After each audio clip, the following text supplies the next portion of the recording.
এ বেঈমান কাফেররা, তোমরা আমাকে বলতেছো আমাকে ছেড়ে দিবা আর আমার নবীকে হত্যা করে ফেলবা। না রে না, এটা কখনো সম্ভব হতে পারে না। আমি খুবাইব যতক্ষণ পর্যন্ত আমার দিকের মধ্যে প্রাণ থাকবে, আমার নবীর গায়ে চুল পরিমাণ আঘাত লাগতে দিব না। এই কথা বলার পরে খুবাইব রাদিয়াল্লাহু আনহুকে ফাঁসির কাস্টে উঠানো হয়েছে। এমন অবস্থায় ওনাকে দুনিয়া থেকে বিদায় করে দেওয়া হবে। এমনি অবস্থায় কোনো মানুষকে যখন ফাঁসির কাস্টে উঠানো হয়, তার মনের মধ্যে অনেক তামান্না থাকে, তার মনের মধ্যে অনেক আশা থাকে। কিন্তু খুবাইব রাদিয়াল্লাহু আনহুর মনের মধ্যে একটা তামান্না, একটা আশা জাগ্রত হয়ে গেল। আশাটা হইল এই মুহূর্তে আমাকে ফাঁসির কাস্টে উঠানো হবে। উনি মাথাটা উপর দিকে দিয়া আসমানের দিকে চেহারাটা ঘুরাইয়া আল্লাহ রাব্বুল আলামিনের কাছে দোয়া করে, আল্লাহ এই মুহূর্তে আমার নবীর উপরে দরুদ পাঠাইব, ইয়া আল্লাহ আমার নবীকে সালাম দিব, আর এই সালামের জবাবটা আমার নবীকে কে পৌঁছায়া দিবে? যে মুহূর্তে খুবাইব রাদিয়াল্লাহু আনহু বললেন আমি আমার নবীকে সালাম দিব, সালাম দেওয়ার পরে আমি শাহাদাতের পেয়ালা পান করব, এমনিতে আল্লাহ রাব্বুল আলামিন ওহির মাধ্যমে জানায়া দিলেন, নবীর কাছে জানায়া দেওয়া হইল, নবী গো আপনার সাহাবী খুবাইব শাহাদাতের পেয়ালা পান করে ফেলবে, আপনাকে সালাম দেওয়া হয়েছে। এমনিতে আল্লাহ রাব্বুল আলামিন এমন একটা অবস্থা সৃষ্টি করে দিলেন, আল্লাহ রাব্বুল আলামিন ওহির মাধ্যমে নবীর কাছে সালামটা পৌঁছায় দিয়েছে। আর আমার নবী খুবাইবের সালামের জবাব স্বয়ং আমার নবী নিজ জবাব দিয়া উত্তর দিয়েছে। এই জন্য বলেছিলাম সাহাবায়ে কেরাম নবী করিম সাল্লাল্লাহু আলাইহি ওয়াসাল্লাম যেভাবে বলতেন সাহাবায়ে কেরাম সেইভাবেই চলতেন। যার কারণে সাহাবায়ে কেরামের সম্মান, সাহাবায়ে কেরামের মর্যাদা, সাহাবায়ে কেরামের শান আল্লাহ রাব্বুল আলামিন বাড়ায়া দিয়েছেন। কেন? সাহাবায়ে কেরামের কিছু অবদান আছে। নবী করিম সাল্লাল্লাহু আলাইহি ওয়াসাল্লাম মক্কার জমিনে ঈমানের দাওয়াত দেওয়ার পরে একতরফাভাবে নবী এবং তার সাহাবীরা নির্যাতনের শিকার হয়েছিল। এক পর্যায়ে আল্লাহ রাব্বুল আলামিন প্রিয় নবী সাল্লাল্লাহু আলাইহি ওয়াসাল্লাম এবং তার সাহাবীদেরকে মক্কা থেকে হিজরত করে মদিনায় যাওয়ার জন্য আল্লাহ অনুমতি দিলেন। প্রিয় নবী সাল্লাল্লাহু আলাইহি ওয়াসাল্লাম সাহাবায়ে কেরামকে নিয়ে সুদূর মদিনার উদ্দেশ্যে রওনা। সেই মদিনাতে যাওয়ার পরে সর্বপ্রথম যে যুদ্ধটা সংগঠিত হয়েছিল ইতিহাসের পাতার মধ্যে লেখা হয় এটা ছিল বদরের যুদ্ধ। বদরের যুদ্ধে সাহাবায়ে কেরামের অবদান কেমন ছিল? তারা পালন করেন নাই, মিছিল মিটিং করেন নাই, তবে মেনেছেন। নবীর কথার উপরে তারা আমল করেছে, যার কারণে সম্মান বাড়ছে। আজকের এলিয়ার মিছিল বের হয় নবীর শান বোঝানোর জন্য, কিন্তু নবীর শান তো দেখায় দিছে সাহাবায়ে কেরাম।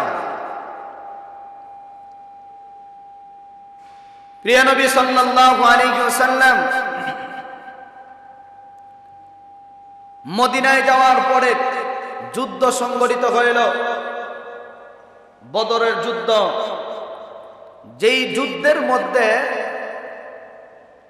সাহাবায়ে কেরামের সংখ্যা ছিল কম আর বেঈমান কাফিরদের সংখ্যা ছিল বেশি। সাহাবায়ে কেরাম শক্তির দিক থেকেও দুর্বল, অস্ত্রের দিক থেকেও দুর্বল, সবলের দিক থেকেও দুর্বল, চতুর্দিকে সাহাবায়ে কেরাম দুর্বল, কিন্তু বেঈমান কাফেররা সবল। এরপরেও নবী করিম সাল্লাল্লাহু আলাইহি ওয়াসাল্লাম সাহাবায়ে কেরামদেরকে নিয়ে বেঈমান কাফেরদের উদ্দেশ্যে মোকাবেলা করার উদ্দেশ্যে সাহাবীদেরকে নিয়ে রওনা। বদরের যুদ্ধ যখন কায়াম হইল, এখানে একজন সাহাবীর অবদান অনেক বেশি। যে সাহাবীর অবদান আল্লাহ রাব্বুল আলামিন স্বয়ং আয়াত নাজিল করে দিয়েছে, সুবহানাল্লাহ। এমন একজন সাহাবী, যে সাহাবীর নাম হইল আবু উবাইদা ইবনুল জাররাহ রাদিয়াল্লাহু আনহু। আবু উবাইদা ইবনুল জাররাহ উনি একজন জলিলুল কদর সাহাবী। ওই সাহাবী বদরের যুদ্ধে উনার কিছু ভূমিকা আছে, উহুদের যুদ্ধেও আবু উবাইদা ইবনুল জাররাহ রাদিয়াল্লাহু আনহুর কিছু ভূমিকা আছে। আবু উবাইদা ইবনুল জাররাহ রাদিয়াল্লাহু আনহুর শানে আল্লাহ যে আয়াত নাজিল করলেন, কেন করলেন? আবু উবাইদা ইবনুল জাররাহ, জাররাহ হলো ওনার দাদা। স্বাভাবিকত সমাজের ভিতরে একজন ছেলে যদি হয়, তাহলে তার পরিচয় অমুক বাবার সন্তান। এটা সহজ পদ্ধতিতে অমুকের ছেলে। কিন্তু আবু উবাইদা ইবনুল জাররাহ, জাররাহ হলেন ওনার দাদা। দাদার নামের নিসবত কেন দেওয়া হইল? এখানে সংক্ষিপ্ত আকারে একটা কথা আছে। আবু উবাইদা ইবনুল জাররাহর হাতে ওনার বাবা দুনিয়া থেকে বিদায় হয়েছিল। কেন?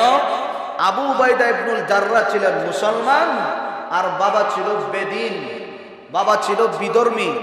বাবা নবীর সাথে বেয়াদবি করার কারণে সন্তানের হাতে বাবা খুন, সন্তানের হাতে বাবার মৃত্যু হয়েছে। এই কারণে আবু উবাইদা ইবনুল জাররাহ, বাবা যেহেতু নাই, দাদার নিসবতে আবু উবাইদা ইবনুল জাররাহর নাম রাখা হয়েছে। আবু উবাইদা ইবনুল জাররাহ উনার একটা ভূমিকা ছিল বদরের যুদ্ধে, আরেকটা ভূমিকা ছিল উহুদের যুদ্ধে। এই দুইটা পয়েন্ট যদি আপনারা মনে রাখেন, তাহলে আলোচনা একেবারে সোজা হয়ে যাবে। মুসলমানের সংখ্যা ছিল 313 জন, আর কাফিরদের সংখ্যা ছিল অনেক। নবী করিম সাল্লাল্লাহু আলাইহি ওয়াসাল্লাম সাহাবায়ে কেরামদেরকে নিয়ে বদরের যুদ্ধে গেলেন। যুদ্ধ কায়েম হবে, সংগঠিত হয়ে যাবে, তুমুল লড়াই হবে। নবীজির ওয়ার্ডার, যুদ্ধ শুরু হয়ে যাক। যখন যুদ্ধ সংগঠিত হয়ে গেল, সঙ্গে সঙ্গে সাহাবায়ে কেরামের ইমানি পাওয়ার, ইমানি জজবা, ইমানি চেতনা, ইমানি পাওয়ার এত বেশি ছিল যে আল্লাহু আকবার, আল্লাহু আকবার, নারে তাকবীর, আল্লাহু আকবার স্লোগান দিয়া বেঈমান কাফেরদেরকে আক্রমণ করে। সুবহানাল্লাহ। নারে তাকবীর, আল্লাহু আকবার আওয়াজ, এটা হলো মুসলমানের একটা হাতিয়ার। ঠিক কিনা জোরে বলেন? এটা হলো মুসলমানের একটা হাতিয়ার। নারে তাকবীর, আল্লাহু আকবার আওয়াজ ছাড়া মুসলমানের আর কোনো কিছু নাই। মুসলমানের কাছে কোনো বিমানও নাই, কামানও নাই, বন্দুকও নাই যে গুলি করে কেউ মেরে ফেলবে। মুসলমানের একটা শুধুমাত্র অস্ত্র আছে, নারে তাকবীর, আল্লাহু আকবার আওয়াজ, আর তাসবিহ আছে। ঠিক কিনা জোরে বলেন? তাসবিহ আর জায়নামাজ, নারে তাকবীর, আল্লাহু আকবার আওয়াজ, আর কিছু নেই। সাহাবায়ে কেরাম তুমুল যুদ্ধ শুরু করে দিলেন। মুহূর্তের ভিতরে বেঈমান কাফেরদেরকে পরাস্ত করে সাহাবায়ে কেরাম বিজয়ী লাভ করেছে। সুবহানাল্লাহ বলেন। এই বদরের যুদ্ধে বড় বড় নেতা খেতা যারা ছিল, আবু জেহেল, উতবা, সাইবা, বড় বড় নেতা, সমাজের ভিতরে মাতব্বর, ওদেরকে দুনিয়া থেকে বিদায় করে দেওয়া হয়েছে। কিন্তু তাদের ছেলেবেলা, তাদের ছেলে, তার আত্মীয় স্বজন, তাদের ভিতরে একটা খুব থেকে গেল যে আমরা মুসলমানদের সাথে পারলাম না, এত মানুষ হওয়া সত্ত্বেও মুসলমানদের কাছে হেরে গেলাম। তবে দেখি আরেকটা সুযোগ নিয়ে পাওয়া যায়, মুসলমানদেরকে অবশ্যই পরাস্ত করতে হবে। নবীজি সাল্লাল্লাহু আলাইহি ওয়াসাল্লাম আবু উবাইদা ইবনুল জাররাহকে একটা জায়গার মধ্যে দাঁড় করায় রাখলেন। সাহাবা একরামকে সুন্দর করে যার যার জায়গা মতো দাঁড় করায় রাখলেন। যুদ্ধ তো শুরু হয়ে গেল। তুমুল তরবারির আঘাত, তরবারির বাড়ি, বিকট আওয়াজ শুরু হয়ে গেল। এমন একটা অবস্থা হইল, আবু উবাইদা ইবনুল জাররাহ বলেন, আমি নবী আমাকে যে জায়গার মধ্যে দিছেন, আমি ওই জায়গার মধ্যে দাঁড়ায় যুদ্ধ করতেছি। এমন সময় তাকায়া দেখি হঠাৎ করে একটা লোক বিশ্ব নবীর দরবারে তরবারি নিয়ে দৌড়ায় আসতেছে। উদ্দেশ্য হইল যে মুহাম্মদকে দুনিয়া থেকে বিদায় করে দিবে। আমি দেখা মাত্রই আর দেরি করলাম না, আমার স্থান ছেড়ে দিয়া সরাসরি নবীর দরবারে আসলাম। নবীর কাছে আসার পরে লোকটা আমার নবীকে আঘাত করতে পারলো না, আমাকে দেখে দূরে চলে গেছে। কিন্তু আমি লোকটাকে চিনি, লোকটা আমার কাছে বড় আপন মানুষ, খুব কাছের মানুষ। আমি প্রথমত ওনাকে ছাড় দিলাম, কোনো কিছুই বললাম না। দ্বিতীয়বার আবার একই অবস্থা, সাহাবায়ে কেরাম যুদ্ধ করতেছে, এমনিতেই লোকটা আবার তরবারি নিয়ে দৌড়ায় আসতেছে, মুহাম্মদকে দুনিয়া থেকে বিদায় করে দিবে। বাঁচানোর মালিককে আরো জোরে। এই লোকটা নবীকে মারার জন্য দৌড়ায় আসতেছে। আবু উবাইদা ইবনুল জাররাহ বলেন, আমি আবার দেখলাম, আবার দৌড় দিয়ে নবীর দরবারে চলে গেলাম। নবীর দরবারে যাওয়ার পরে লোকটা আর আঘাত করতে পারলো না, আমি দ্বিতীয়বার তাকে ছাড় দিয়ে দিলাম। আমার ভাইরা, আবু উবাইদা ইবনুল জাররাহ বলেন, দ্বিতীয়বার আমি যখন ছাড় দিয়ে দিলাম, আমি তাকে ছেড়ে দিলাম, কোনো কিছুই বললাম না। তৃতীয়বার আমি যখন আমার জায়গার মধ্যে দাঁড়ায় যুদ্ধ করতেছিলাম, এমন সময় তাকে দেখি যেই লোকটা একবার দুইবার আমার নবীকে আঘাত করার জন্য দৌড়ায় আসছিল, এবার এই লোকটা মনে মনে সিদ্ধান্ত নিয়েছে, এবার হয়তোবা আমি মরবো আর না হয় মুহাম্মদকে দুনিয়া থেকে বিদায় করে দেব। এই টার্গেট নিয়ে এই লোকটা তরবারি নিয়ে যখন আমার নবীকে আঘাত করার জন্য দৌড়ায় আসছে, আমি আবু উবাইদা ইবনুল জাররাহ আর দেরি করি নাই, আমিও তরবারি নিয়ে নবীর দরবারে দৌড় দিয়ে দিলাম। যখন নবীর কাছে দৌড় দিয়ে চলে গেলাম, এমনি অবস্থায় লোকটা যখন আমার নবীকে আঘাত করবে তাকে সুযোগ দিলাম না। আমি যখন আমার তরবারিটা হাতের মধ্যে উঠাইলাম, হাতের মধ্যে উঠাইয়া যখন লোকটার গর্দানের মধ্যে আমি আঘাত করব, এমন সময় তাকায়া দেখি আমার হাত থেকে কে যেন তরবারিটা নিয়া এই লোকটার গলার মধ্যে এমন ভাবে আঘাত করেছে, তার দেহের মধ্যে এমন ভাবে আঘাত করেছে, মাথাটা প্রায় 40 হাত দূরে গিয়ে চিটকায়া পড়ে গেছে। সুবহানাল্লাহ বলেন। 40 হাত চিটকায়া পড়ে গেল। আমি আশ্চর্য হয়ে গেলাম। আমি শুধুমাত্র তরবারিটা হাতের মধ্যে উঠাইলাম, এমনি তাকায়া দেখি কে যেন আমার হাত থেকে তরবারি দিয়ে আঘাত করে লোকটার গর্দানটা আলাদা করে দিয়েছে। দেহ এক জায়গায় পড়ে আছে, মাথাটা অন্য জায়গায় পড়ে আছে। যুদ্ধ যখন শেষ হয়ে গেল, আমার নবী সাহাবীদেরকে ডাক দিলেন, সাহাবীরা রে আসো আমার কাছে আসো, আমার যে সমস্ত সাহাবা একরাম শহীদ হয়েছে তাদেরকে একত্রিত করো। শুধু তাই না, বেঈমান কাফেরদের ভিতরে যারা দুনিয়া থেকে বিদায় হয়ে গেল তাদেরকে একত্রিত করো, তাদের লাশগুলো একত্রিত করো। সাহাবা একরাম বেঈমান কাফেরদের লাশগুলি যখন একত্রিত করে, এমন অবস্থায় হঠাৎ করে লাশ গলা করতে করতে একত্রিত করতে করতে এমনি অবস্থায় তাকায়া দেখে একটা মানুষের দেহ আছে ঠিক, কিন্তু মাথা তো পাওয়া যায় না। এই লোকটার অবস্থা দেখার পরে নবীর কাছে এসে বলে, ইয়া রাসূলুল্লাহ, ইয়া হাবিবাল্লাহ, একটা লোক এমন ভাবে পড়ে আছে, তার বডি পড়ে আছে কিন্তু মাথা তো পাওয়া যায় না। নবী বলেন, তালাশ করো, তার মাথা খুঁজে বের করো। আল্লাহু আকবার। সাহাবায়ে কেরাম মাথা যখন খুঁজে বের করলো, বডির সাথে যখন লাগায় দিল, নবী বলেন, বডির সাথে লাগায় দাও, তার চেহারা চেনা যাবে। যখন তার মাথাটা বডির সাথে লাগায় দিয়েছে, এমনি অবস্থায় নবীজি তাকায় দেখেন এই লোকটা আর কেউ না, এই লোকটা হল আবু উবাইদা ইবনুল জাররাহ, জন্মদাতা পিতা। বেঈমান কাফেররা বলে, এটা আবার কেমন ধর্ম? ইসলাম এটা কেমন ধর্ম? সন্তান পিতাকে দুনিয়া থেকে বিদায় করে দেয়, এটা তো ইসলাম ধর্ম হতে পারে না। এমনি অবস্থায় যখন বেঈমান কাফেররা বিতর্কিত আলোচনা শুরু করে দিল, বেঈমান কাফেররা যখন আমার নবীকে নিয়ে বিভিন্ন ধরনের কটাক্ষ শুরু করে দিয়েছে, সঙ্গে সঙ্গে আমার আল্লাহ আর বরদাস্ত করতে পারলেন না। সঙ্গে সঙ্গে আমার নবীকে সান্ত্বনা দেওয়ার জন্য আল্লাহ রাব্বুল আলামিন একখান আয়াত নাযিল করে দিয়েছে।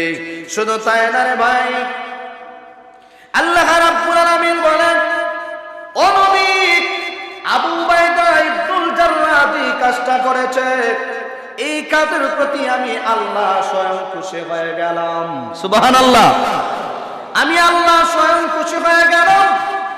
ও নবী, আপনাকে আঘাত করার জন্য ওই আবু উবাইদা ইবনুল জাররাহর বাবা বারবার আপনাকে আঘাত করার জন্য আসছিল গো নবী, কিন্তু আবু উবাইদা ইবনুল জাররাহ বাবাকে ছাড় দেয় নাই।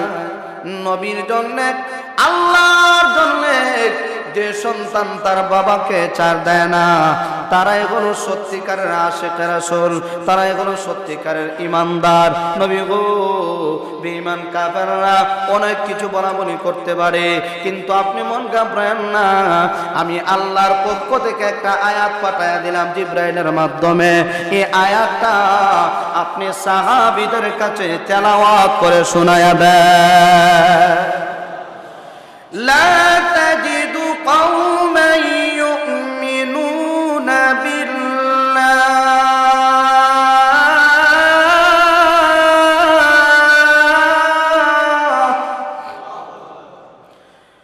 ইউমিনুনা বিল্লাহি ওয়া বিল ইয়াউমিল আখির, ইউমিনুনা বিল্লাহি ওয়াল ইয়াউমিল আখির, ইউআদ্দুনা মান হাদ্দাল্লাহা ওয়া রাসূলাহু। আল্লাহু আকবার। আল্লাহ বলেন, লা তাজিদু কওমান ইউমিনুনা বিল্লাহ। ও নবী, আপনি ঈমানদারের ভিতরে এমন কাউকে খুঁজে পাবেন না যারা আল্লাহর প্রতি বিশ্বাস স্থাপন করে, যারা আখিরাতের উপর বিশ্বাস স্থাপন করে, ইউআদ্দুনা মান হাদ্দাল্লাহা ওয়া রাসূলাহু, তারা কখনো নবীর দুশমনদেরকে ছাড় দিতে পারে না। তারা হলো সত্যিকারের ঈমানদার, তারা হলো সত্যিকারের মুমিন, তারা হলো সত্যিকারের মুসলমান। নবীর শানে বেয়াদবি করবে। বাবা যদি বেয়াদবি করে, সন্তান সহ্য করে না। বাবার সামনে সন্তান যদি নবীর বিরুদ্ধে কথা বলে, বাবা বরদাস্ত করতে পারে না। এটাই হলো ঈমান, আর এটাই হলো ঈমানের দায়িত্ব। ঠিক কিনা জোরে বলেন? কিন্তু আজকে সমাজের ভিতরে দেখা যায় নবীকে গালি দেয়, আমরা কি করি? কোনো প্রতিবাদও করি না। ঠিক কিনা জোরে বলেন? কিন্তু সাহাবায়ে কেরাম এমন একটা অবস্থা, নবীর জন্য এত পাগল, ফাঁসির কাস্টে উঠানো হয়েছে। ফাঁসির কাস্টে ফাঁসি দিয়া দিবে এমন সময় বলতেছে যে তোমাকে যদি ছেড়ে দেওয়া হয় আর তোমার নবীকে যদি ফাঁসি দেওয়া হয়, তোমার মতামত কি? দেখেন সাহাবী কি জবাব দেন। ওই সাহাবীর নাম হইল খুবাইব রাদিয়াল্লাহু আনহু।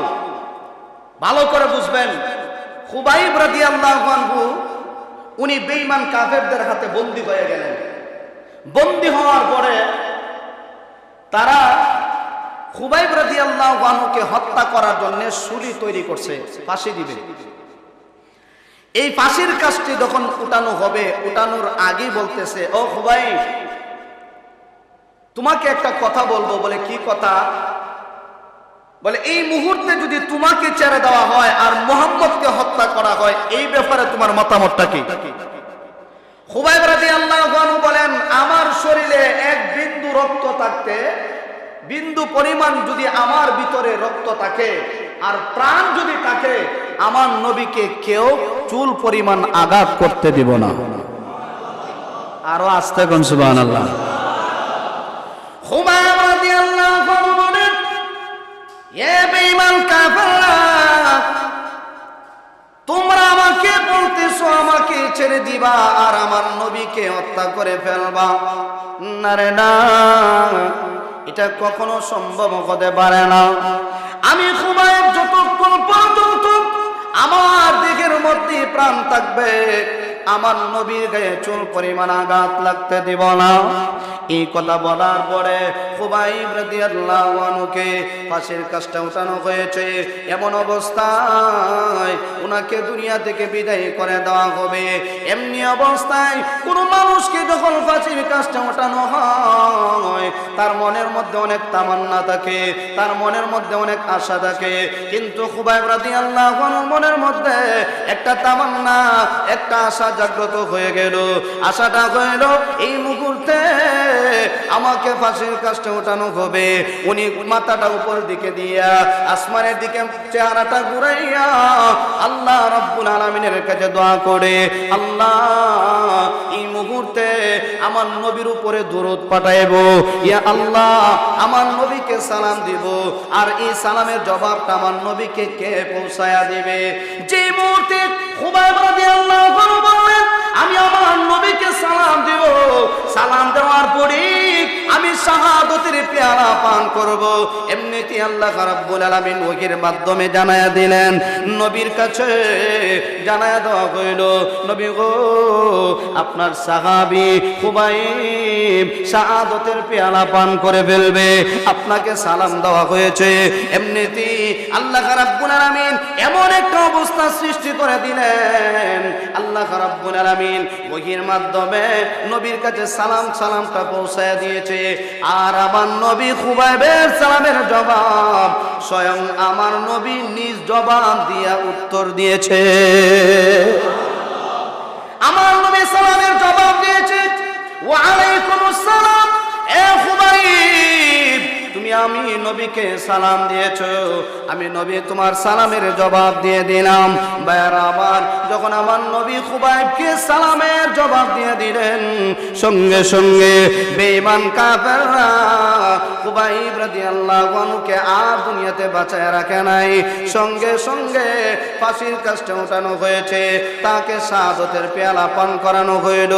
আমার ভাই, যখন খুবাইব শাহাদাতের পেয়ালা পান করেছে, এমনিতে আমার নবী সাহাবীদের কাছে শোনায়া দিলেন, সাহাবীরা রে, আমার সাহাবী খুবাইব এই মুহূর্তে শাহাদাতের পেয়ালা পান করে ফেলেছে।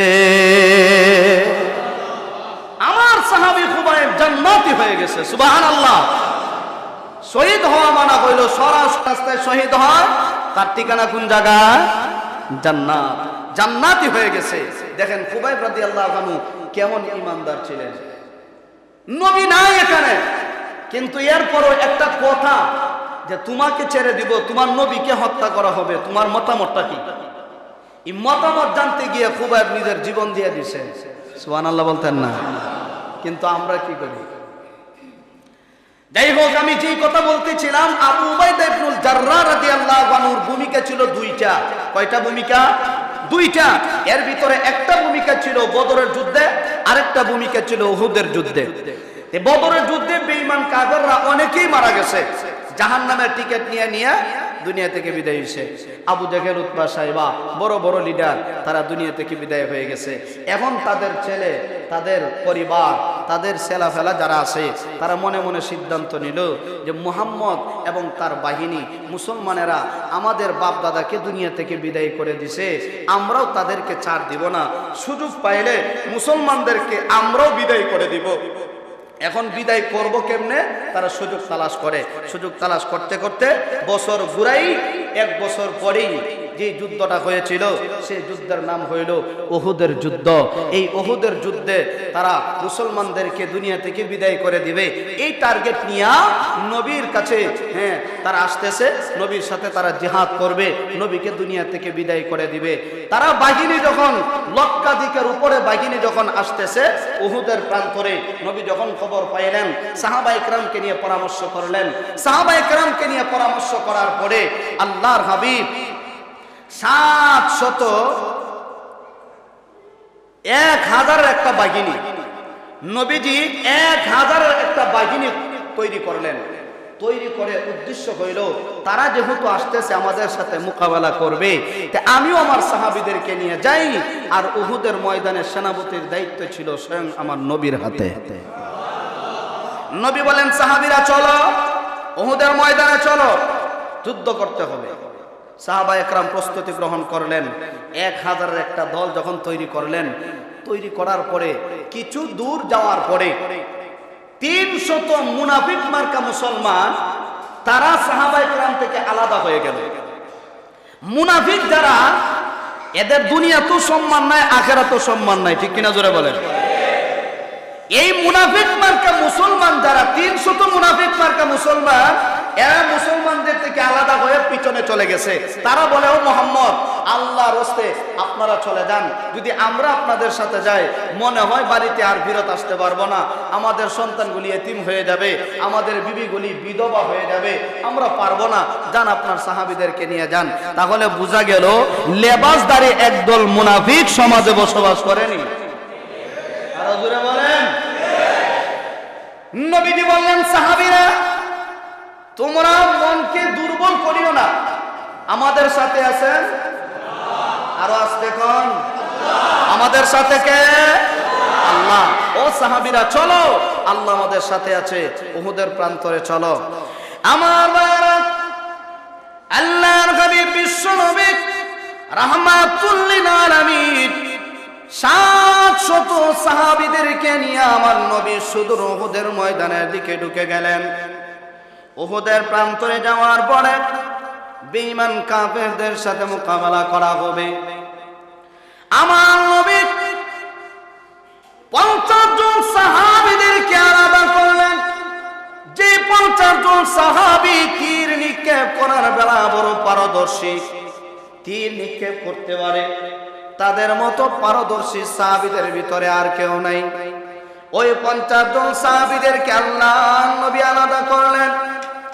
নবী জানায়া দিলেন, ও সাহাবীরা, তোমরা আজকে উহুদের ময়দানে তোমাদের ভূমিকা থাকবে সবচাইতে বেশি। ও সাহাবীরা, তোমাদের ভূমিকা থাকবে সবচাইতে বেশি। আমি নবী তোমাদেরকে একটা স্থান নির্ধারণ করে দেব, এই স্থান তোমরা ছাড়তে পারবা না। আমার ভাইরা, ওই 50 জন সাহাবীকে আল্লাহ নবী ওদের প্রান্তরে বেঈমান কাফেররা অতর্কিতভাবে যাতে হামলা করতে না পারে, এই জন্যে রুমা পর্বত একটা পাহাড় আছে, একটা সুড়ঙ্গ পথ আছে।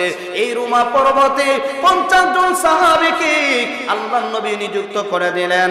আর সাহাবীদেরকে জানায়া দিলেন, ও আমার সাহাবীরা, তোমরা স্থান ছাড়বা না, যদি স্থান ছেড়ে দাও বেঈমান কাফেররা আমাদেরকে অতর্কিতভাবে হামলা করে দুনিয়া থেকে বিদায় করতে চেষ্টা করবে। ও সাহাবীরা, তোমরা স্থান ছাড়বা না, মুসলমানের জয় হোক আর পরাজয় হোক, তোমরা 50 জন সাহাবী এখান থেকে স্থান ছাড়বা না। নবী তাদেরকে জানায়া দিলেন, আর ওই স্থানের মধ্যে তাদেরকে দিয়ে দিলেন। আমার ভাইরা, আর মাত্র 650 জন সাহাবী আছে। ওই 650 জন সাহাবীকে আল্লাহর হাবিব বিশ্ব নবী রাহমাতুল লিল আলামিন সাহাবীদেরকে বিভিন্ন কে কোন জায়গার মধ্যে দাঁড়ায় জিহাদ করবে সমস্ত সাহাবীদেরকে সুন্দর করে কাতারবন্দি করলেন। ও সাহাবীরা, তুমি এই জায়গার মধ্যে দাঁড়ায় জিহাদ করবা, তুমি এই জায়গার মধ্যে দাঁড়ায় জিহাদ করবা, তুমি এই জায়গার মধ্যে দাঁড়ায় জিহাদ করবা। নবীজি স্থান নির্ধারণ করে দিলেন। আবু রাদিয়াল্লাহু আনহুকে নবী একটা স্থান নির্ধারণ করে দিলেন। আমার ভাইয়ার, আমার উদ্দেশ্য হইল ওই আবু উবাইদা ইবনুল জাররাহ ভূমিকা 2 নম্বর ভূমিকা কি ছিল? আল্লাহু আকবার। নবী যখন আবু উবাইদা ইবনুল জাররাহ রাদিয়াল্লাহু আনহুকে একটা স্থান নির্ধারণ করে দিলেন, আবু উবাইদা বলেন, আমি আমার স্থানের মধ্যে দাঁড়ায় জিহাদ করতেছিলাম। যে মুহূর্তে আল্লাহর হাবিব বিশ্বনবী রাহমাতুল লিল আলামিন হুকুম দিয়া দিলেন, ঘোষণা দিয়া দিলেন, সাহাবীরা জিহাদ শুরু করে দাও।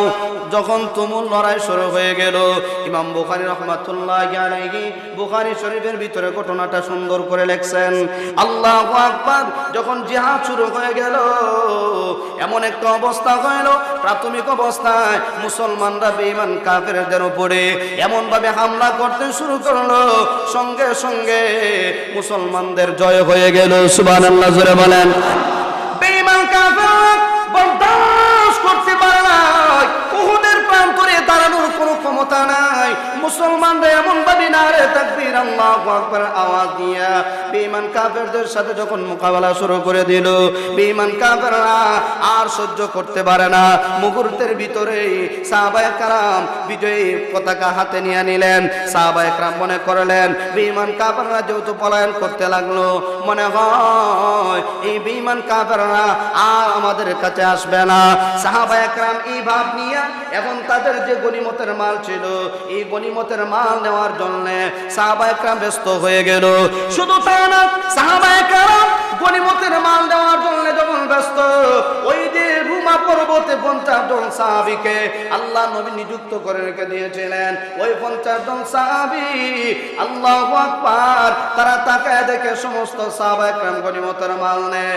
ওই 50 জন সাহাবীর ভিতরে 10 জন সাহাবী ব্যতী রেখে বাকি সমস্ত সাহাবায়ে কেরাম গনিমতের মাল নেওয়ার জন্য চলে আসে।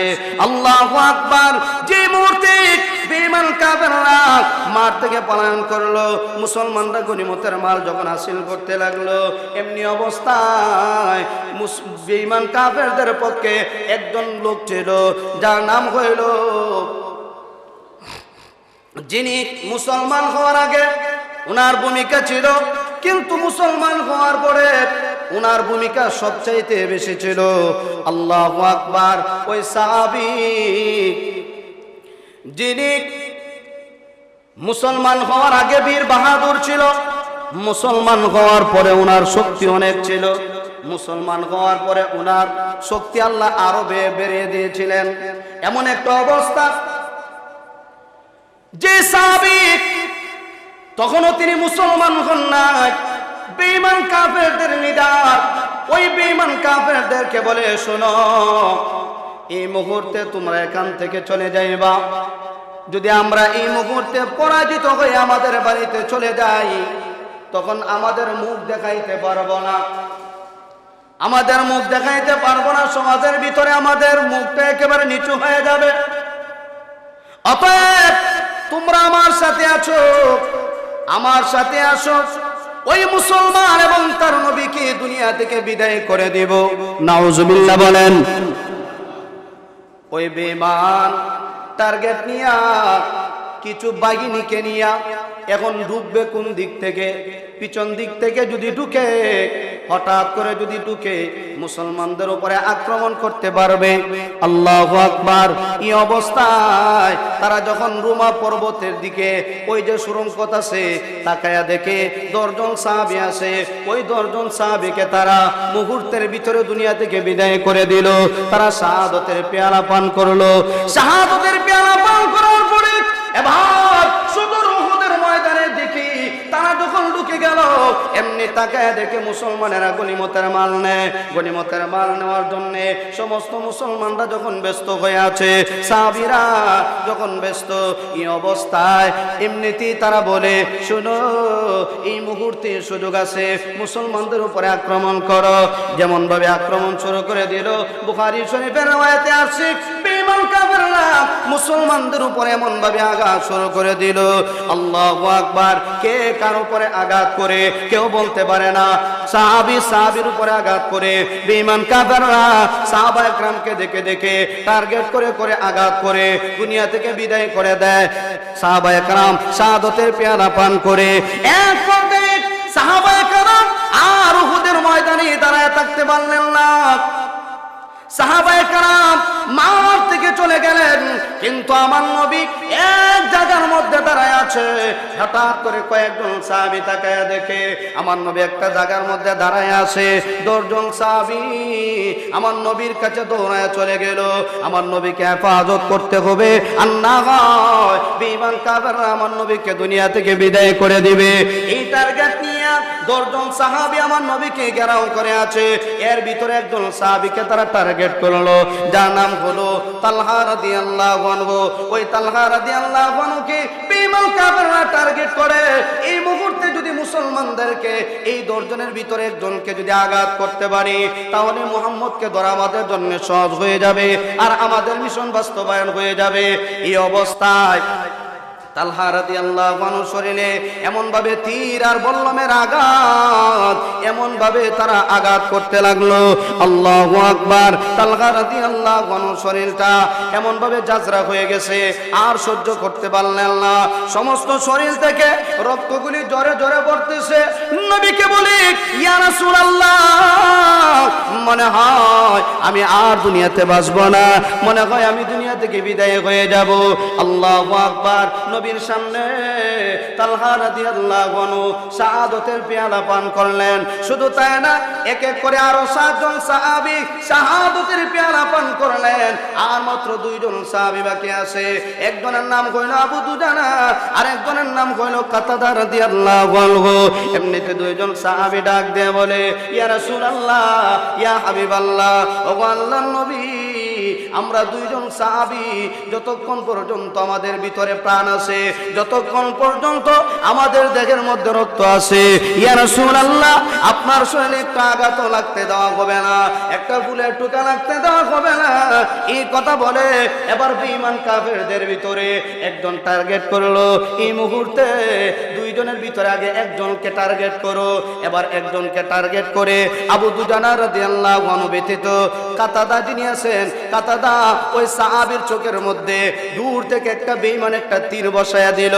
এই তীর যখন কাতাদা রাদিয়াল্লাহু আনহুর চোখের মধ্যে যখন মেরে দিলেন, চোখের মধ্যে মারার পরে এমন একটা অবস্থা হইল, আল্লাহু আকবার। কাতাদা রাদিয়াল্লাহু আনহুর যে চোখটা, এই চোখটা জায়গা থেকে চিৎকায়া জমিনের মধ্যে পড়ে গেছে। এমনি কাতাদা রাদিয়াল্লাহু আনহু বলে, ইয়া রাসূলুল্লাহ, ইয়া হাবিবাল্লাহ, চোখটা হাতের মধ্যে উঠাইয়া নবীর কাছে গিয়া বলে, দেখেন না গো নবী, একটা বেঈমান তীর দিয়ে আঘাত করেছে, আমার চোখটা চিৎকায় জমিনের মধ্যে পড়ে গেছে। নবী আমার থুতু মুবারক লাগায়া আগের স্থানের মধ্যে যখন লাগায়া দিছে, কাতাদা রাদিয়াল্লাহু আনহু বলে, নবী যখন থুতু মুবারক দিয়ে লাগায়া দিল, আমি তাকায়া দেখি আমার চোখের মধ্যে আগে যে পাওয়ার ছিল, এর চাইতে 1000 কোটি গুণ পাওয়ার বেড়ে গেছে।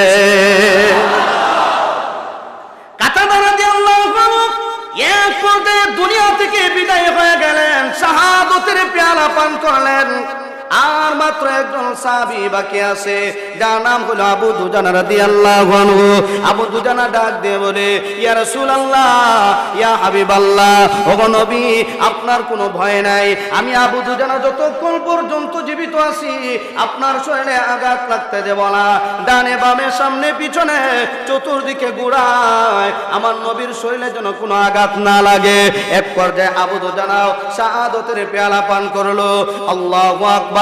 এখন আমার নবী শুধুমাত্র একা উহুদের ময়দানে দাঁড়ায় আছে, বাঁচানোর মালিক কে?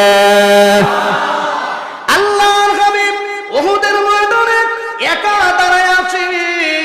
এবার বেঈমান কাফেররা বলে, ওই যে মুহাম্মদ দাঁড়ায় আছে, এখন আমাদের মিশন বাস্তবায়ন হবে। এই টার্গেট করে বিশাল আকারের একটা পাথর, একটা বেঈমান কাফের আমার নবীকে সরাসরি মাথা মুবারক যখন ছেড়ে দিল, নবীর মাথার মধ্যে ছিল লোহার হেলমেট, লোহার হেলমেটটা ভেঙে নবীর চেহারার মধ্যে লোহার একটা অংশ বিদ্ধ হয়ে গেল। আল্লাহু আকবার। যখন চেহারার মধ্যে লোহার একটা অংশ বিদ্ধ হয়ে গেল, নবীর চেহারা থেকে রক্ত ঝরতেছে, আরেকটা বেঈমান দূর থেকে আমার নবীকে আরেকটা পাথর যখন নিক্ষেপ করল, করলো, সঙ্গে সঙ্গে নবীর এই চেহারার মধ্যে আরেকটা ইনজুরি হয়ে গেল। আল্লাহু আকবার। চেহারার মধ্যে একটা ইনজুরি, কপালের মধ্যে একটা ইনজুরি, এই দুইটা ইনজুরি যখন হয়ে গেল, আমার নবী আর সহ্য করতে পারলেন না। রক্তগুলি জড়ায়া জড়ায়া পড়তেছে। আরেকটা বেঈমান কাফের টার্গেট করে আমার নবীর দিকে পাথর দিয়ে যখন আঘাত করলো, আঘাত করার পরে নবীর আরো দুইটা দান্দান মুবারক শহীদ হয়ে গেল। এখন দান্দান মুবারক শহীদ হওয়ার পরে নবীর শরীর থেকে যে রক্ত ঝরতেছে, নবী আর দাঁড়ায় থাকতে পারে না, নবীর শরীরে আর শক্তি নাই। নবীজি একটা গর্তের ভিতরে পড়ে গেলেন। আল্লাহু আকবার।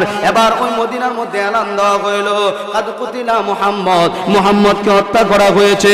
শয়তান মানুষের রূপ ধারণ করে সাহাবীদের কাছে সংবাদটা শুনিয়ে দিল। কিন্তু সাহাবায়ে কেরাম হযরত ওমর রাদিয়াল্লাহু আনহুর অবস্থা কেমন হইল? ওমর বলে, যে লোক বলবি আমার নবী দুনিয়া থেকে বিদায় হয়ে গেল, তার গর্দান আমি রাখবো না। ওমর রাদিয়াল্লাহু আনহু সহ্য করতে পারলেন না। আবু বকর পাগলের মতো হয়ে গেল। হযরত আলী রাদিয়াল্লাহু আনহু বলেন, আমি আমার নবীকে তালাশ করতেছিলাম, এমন সময় হঠাৎ করে তাকায়া দেখি আমার নবী একটা গর্তের ভিতরে পড়ে আছে।